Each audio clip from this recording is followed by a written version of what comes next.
आप सभी को नमस्कार, नमस्ते, प्रणाम। आप सुन रहे हैं किताबें और मैं। यहाँ आपको सुनने को मिलेंगे प्रसिद्ध लेखकों के बेहतरीन उपन्यास, नाटक और कहानियाँ। तो बने रहिए मेरे यानी लवेश कुमावत के साथ और सुनते रहिए किताबें और मैं। आज मैं आपको सुनाने जा रहा हूँ रविंद्रनाथ टैगोर की लिखी कहानी सुभाषिनी। उसकी बड़ी दो बहनों के नाम कुकेक्षिणी और सुहासिनी रखने के पश्चात जब वाणीकंठ बाबू के घर तीसरी कन्या ने जन्म लिया तो बड़े प्यार दुलार से उन्होंने उसका नाम रखा सुभाषिणी। मगर तब किसी को क्या पता था कि कन्या गूंगी होगी, किंतु अब उसे केवल सुभा कहकर बुलाया जाता है। दोनों बड़ी बहनों के विवाह हो चुके हैं। छोटी सुभा माता पिता के हृदय का बोझ बनी घर की शोभा बढ़ा रही है, जो बोल नहीं सकती मगर अनुभव सब कुछ कर सकती है। घर के लोग यह बात न समझकर उसी के सामने उसके भविष्य को लेकर तरह तरह की बातें किया करते हैं।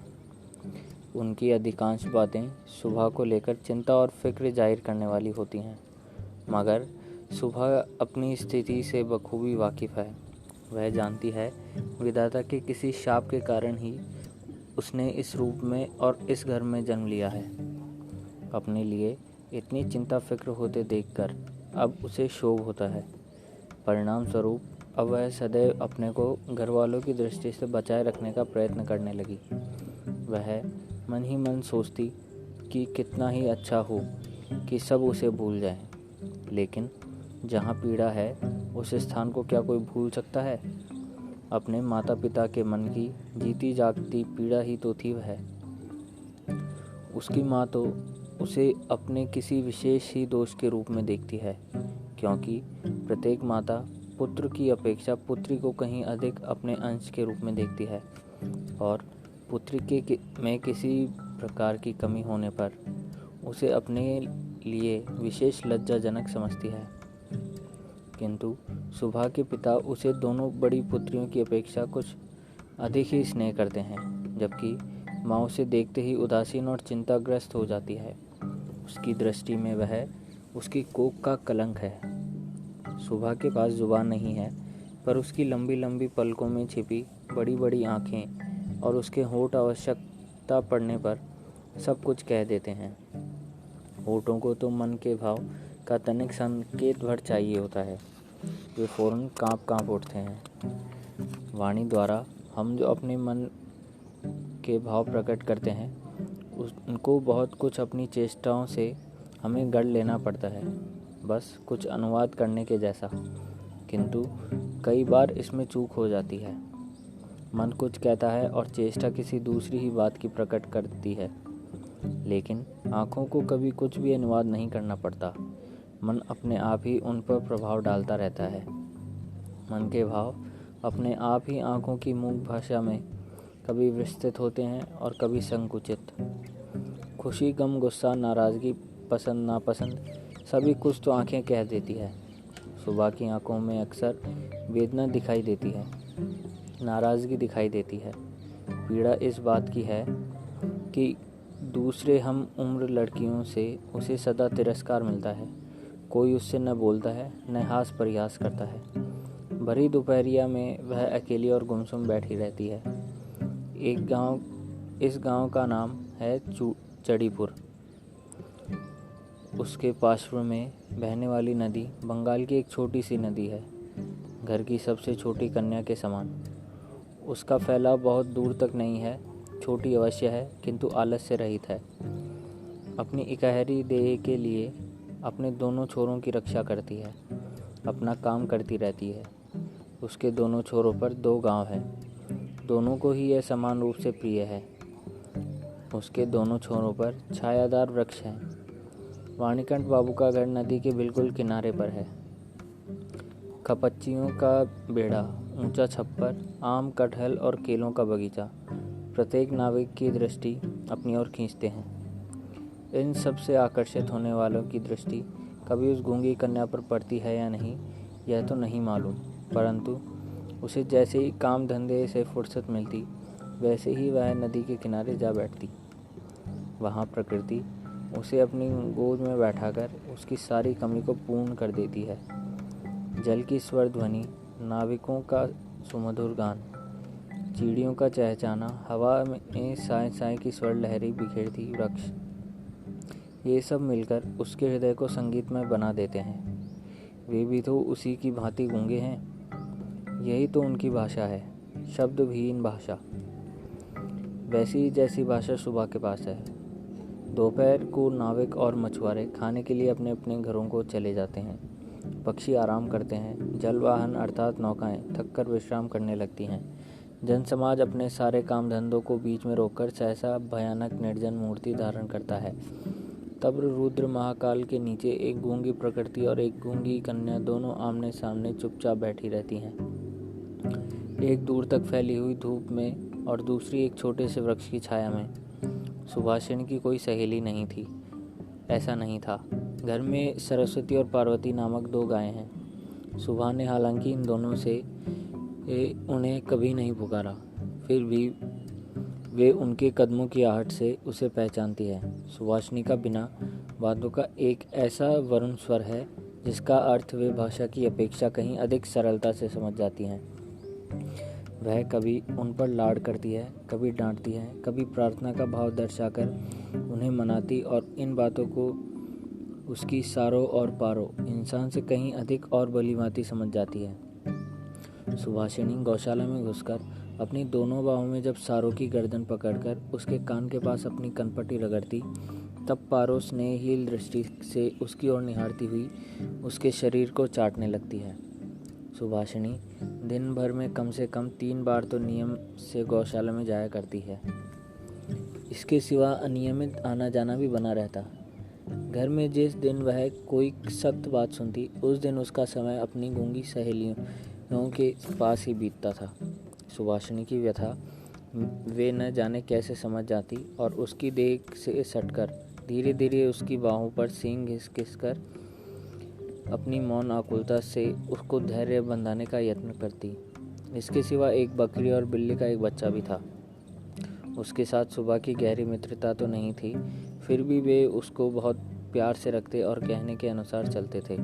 बिल्ली का बच्चा चाहे दिन हो या रात, जब तक सुबह की गर्म गोद पर बिना किसी संकोच के अपना हक जमा लेता और सुख की नींद सोने की तैयारी करता, और जब सुभाषिनी उसकी गर्दन और पीठ पर अपनी कोमल उंगलियां फेरती, तब तक वह ऐसा भाव दर्शाने लगता मानो उसे खास ही आनंद मिल रहा हो। ऊंची श्रेणी के प्राणियों में सुभाषिनी को और भी एक मित्र मिल गया था। वह था गुस्साइयों का छोटा बेटा प्रताप। प्रताप बिल्कुल आलसी और निकम्मा था, किंतु वह सुभाषिनी की तरह मौन नहीं था। वह वाचाल था।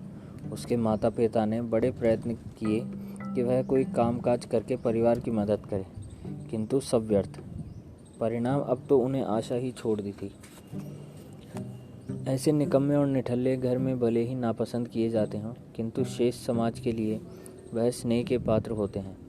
इसका मुख्य कारण यही है कि हर प्रकार की जिम्मेदारी से मुक्त ऐसे लोग मोहल्ले समाज के किसी ज़रूरतमंद को सहज ही उपलब्ध हो जाते हैं। ऐसे लोग काम धंधे में, हास परिहास या निंदा स्तुति आदि में यदि कोई कमी खलती है तो चट से उस कमी को पूरा कर देते हैं।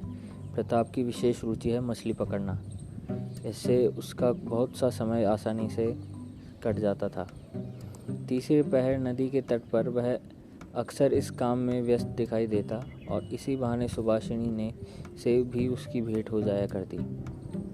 चाहे किसी भी काम में हो, साथ में एक साथी मिलने से प्रताप का हृदय खुशी से नाच उठता।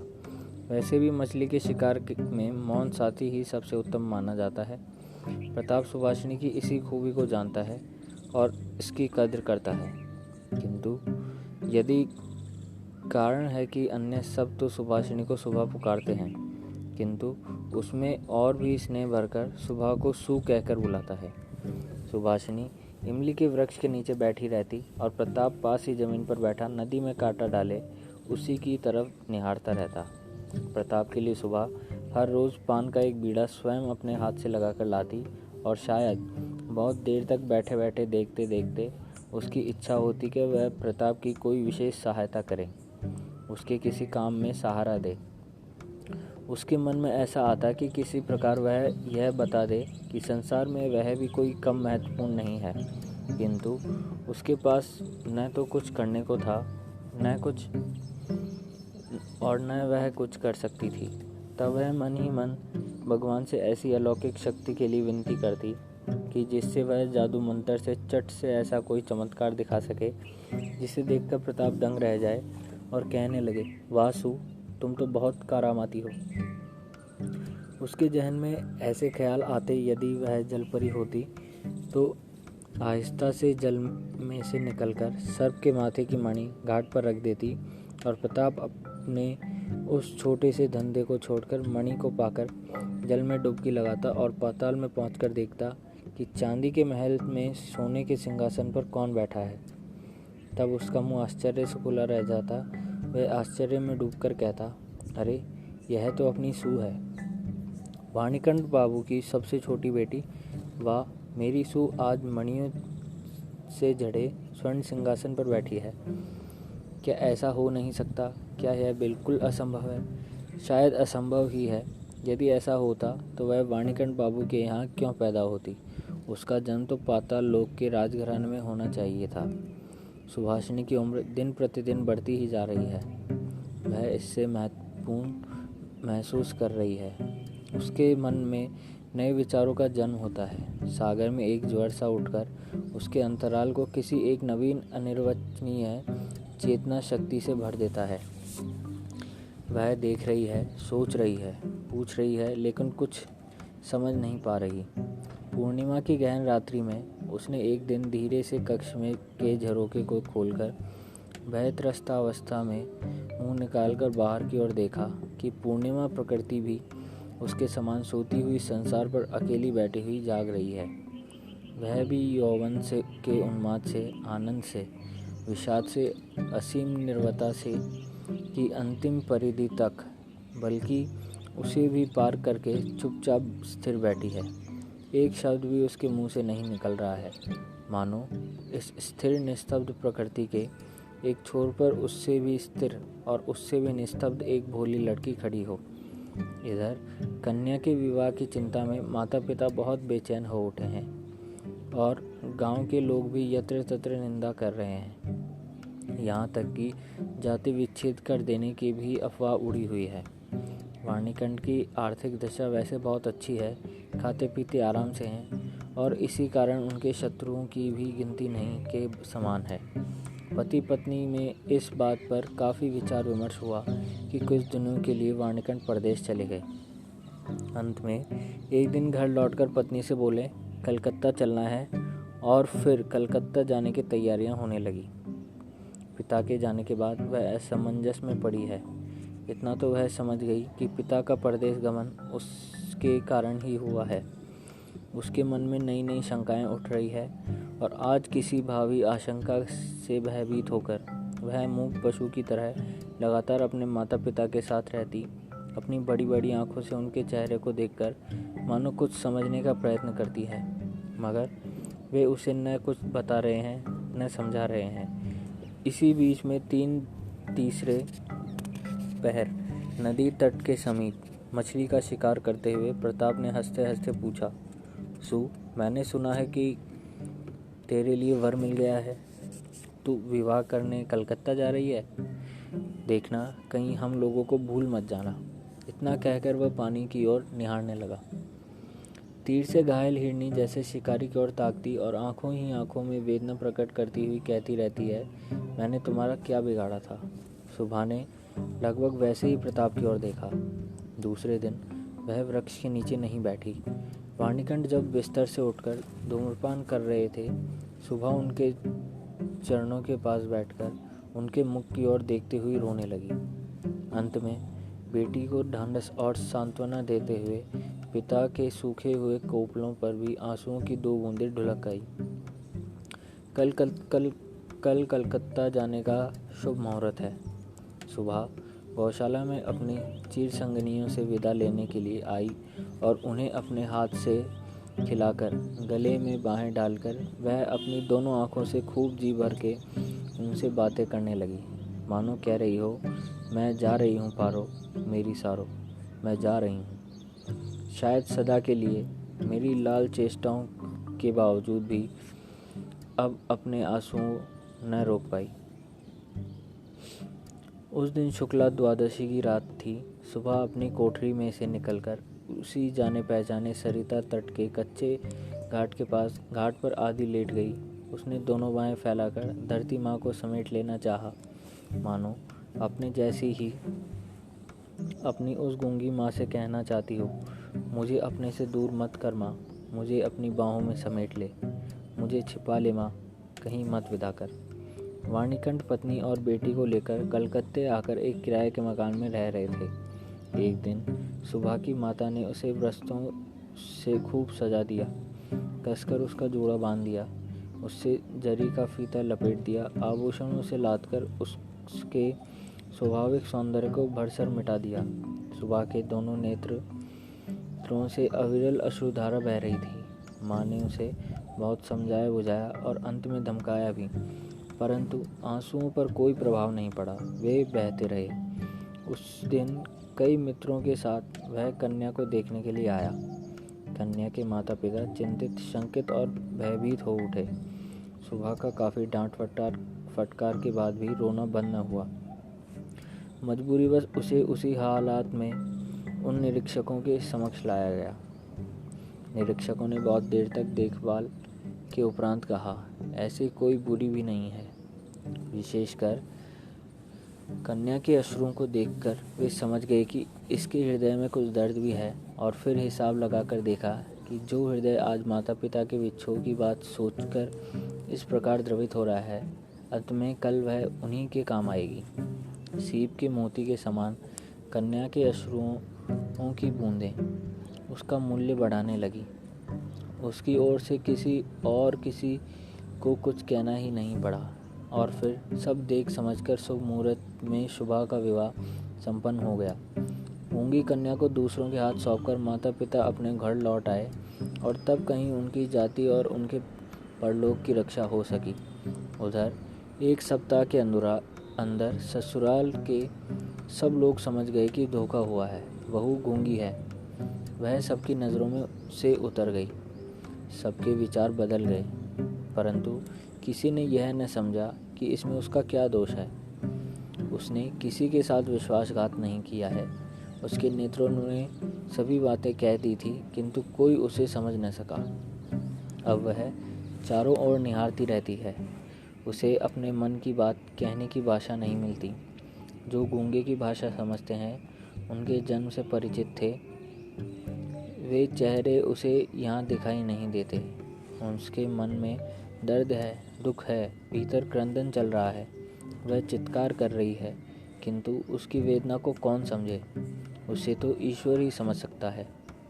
फिर कुछ दिन बाद ही एक और वज्रपात हुआ। पति दूसरी पत्नी ले आया, किंतु इस बार उसने उसकी हर प्रकार की परीक्षा ली थी, आँखों की, कानों की और जिह्वा की भी। तो यह थी आज की कहानी सुभाषिनी। आशा करता हूँ आपको यह कहानी अच्छी लगी होगी। तो ऐसी ही और कहानियाँ सुनने के लिए सुनते रहिए किताबें और मैं। तब तक के लिए धन्यवाद।